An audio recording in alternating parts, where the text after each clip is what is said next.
Hello বন্ধুরা, আশা করি তোমরা সবাই খুব ভালো আছো। আমার চ্যানেলের নতুন একটি ভিডিওতে তোমাদের সবাইকে স্বাগত। সেন্ট পল ক্যাথেড্রাল চার্চ, আশা করি তোমরা নামটা সবাই শুনেছো। আর লোকেশনটা কোথায়, কি এন্ট্রি ফি, সব কিছু আমি তোমাদের আজকে বলবো। তো ভিডিওটা স্কিপ না করে পুরোটা দেখো।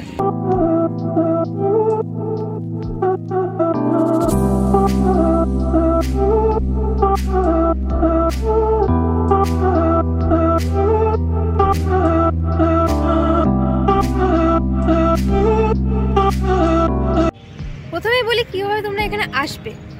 আর এখানকার নিয়ারেস্ট মেট্রো স্টেশন হচ্ছে রবীন্দ্র সদন।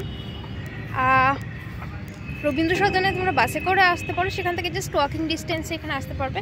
পাশে আছে নন্দন, পাশে আছে বিড়লা প্ল্যানেটারিয়াম, পাশে আছে ভিক্টোরিয়া মেমোরিয়াল হল। তো তোমরা ইচ্ছে করলে খুব সহজেই এখানে চলে আসতে পারবে বাই বাস আর মেট্রো।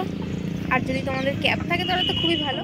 তো এই যে সামনে ডান দিকে রয়েছে রবীন্দ্র সদন মেট্রো স্টেশন, অনেক বাস এখানে আসে। সামনে রয়েছে হলদিরাম, আর বাঁ দিকে মানে এই সোজা বরাবর আমাদেরকে যেতে হবে।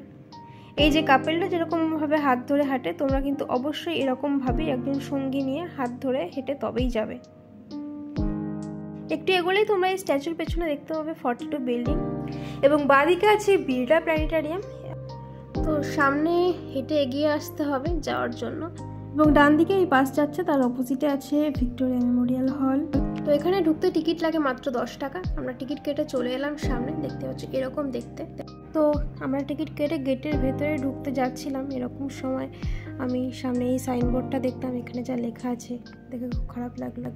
একটা প্রবলেম হচ্ছে, চার্চের ভেতরে ফোন অ্যালাউড থাকলেও ওখানে ফটোগ্রাফি বা ভিডিওগ্রাফি কিছু অ্যালাউ করছে না। তো আমি তোমাদেরকে ভেতরটা কিছু দেখাতে পারছি না, বাইরে থেকে যেটুকু হয় সেটুকুই তোমাদেরকে দেখানোর চেষ্টা করছি। এত কিছুর পরেও ভেতরের কিছুটা দৃশ্য তোমাদের কাছে তুলে ধরার চেষ্টা করলাম। ভেতরের জায়গাটা খুবই পিসফুল, এবং এই চার্চটার হিস্ট্রি নিয়ে একটা শর্ট ফিল্ম টাইপের দেখানো হচ্ছিল, আর যেটা আমরা বসে কিছুক্ষণ দেখেছিলাম। তোমাদেরও ভালো লাগবে আশা করি। তো চার্চটা ঘোরা হয়ে গেলে তোমরা চার্চের পেছনে এই পার্কটাতে আসতেই পারো। এখানে একটা স্লিপার আছে, দোলনা আছে, আর এখানে বসার জায়গা আছে। একটু টাইম স্পেন্ড তোমরা করতেই পারবে আশা করি। সত্যি বলতে এখানে দোলনা দেখে আমার খুবই দোলনা খেতে ইচ্ছা করছিল। সব জায়গায় দোলনা দেখেও খাওয়া যায় না, কারণ এখন অনেকটা বড় হয়ে গেছি। ছোটোবেলায় তো বাড়িতেও দোলনা খেতাম, তখন কেউ কিছু বলতো না, কিন্তু এখন যে কোনো জায়গায় গিয়ে দোলনা খেলে লোকে কী না কি ভাববে। যেখানে সুযোগ পেয়ে সুযোগটা আর হাতছাড়া করলাম না।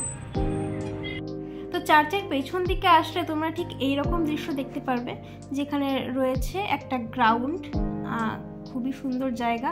এখানে এসে তোমরা বসে আড্ডা দিতে পারবে বন্ধুদের সঙ্গে। সত্যি বলতে আমার তো খুবই ভালো লেগেছিল। আর এখন দেখতে পাচ্ছ সানসেটের টাইম। আর এটা হলো চার্চের সাইড ভিউ। সত্যি বলতে অসাধারণ কারুকার্য।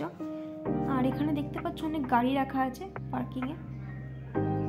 তো এইটুকুই। তো সামনে এগিয়ে যাই, চলো।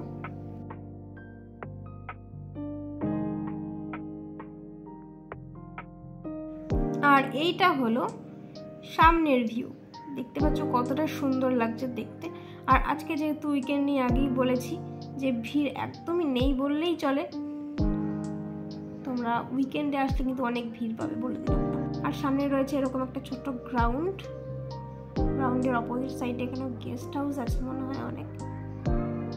তো এখানে তোমরা দাঁড়িয়ে অনেক ছবি তুলতে পারো তোমাদের নিজেদের। তো এখানে এগিয়ে গেলে দেখতে পাবে এখানে হচ্ছে একটা প্রেয়ার করার জায়গা। তো এখানে অনেকে অনেক কিছু প্রেয়ার করে, আমি কোনোদিন করিনি, আজকেও করা হয়নি। তো যদি সুযোগ হয় ভবিষ্যতে কোনো একদিন করব, হয়তো তোমাদের সাথে সেটা শেয়ার করব। তো এই ছিল। আর এটা হচ্ছে সাইড ভিউ, এত সুন্দর লাগে বাইরে থেকে এটাকে দেখতে। তো এখান থেকে বেরিয়ে চলে গেছিলাম নন্দনের পাশে শিল্প প্রদর্শনশালাতে। তো উইদাউট এনি এন্ট্রি ফি এখানে ঢুকে গেলাম। ভেতরের অ্যাম্বিয়েন্সটা দেখতে পাচ্ছ কত সুন্দর। আর এখানে তোমরা আসলে দেখতে পারবে বিভিন্ন মহাপুরুষদের জীবন কাহিনী বা তাদের কর্মজীবনের বিভিন্ন অংশ এখানে তুলে ধরা হয়েছে। তো এখানে যারা এসব ব্যাপারে ইন্টারেস্টেড আসলে খুব ভালো লাগবে। তো ভিডিওটা ছিল এই পর্যন্তই। তোমাদের কীরকম লেগেছে একটু প্লিজ কমেন্ট বক্সে জানাবে। আর তোমাদের সঙ্গে দেখা হচ্ছে নেক্সট ভিডিওতে। ততক্ষণ স্টে সেফ।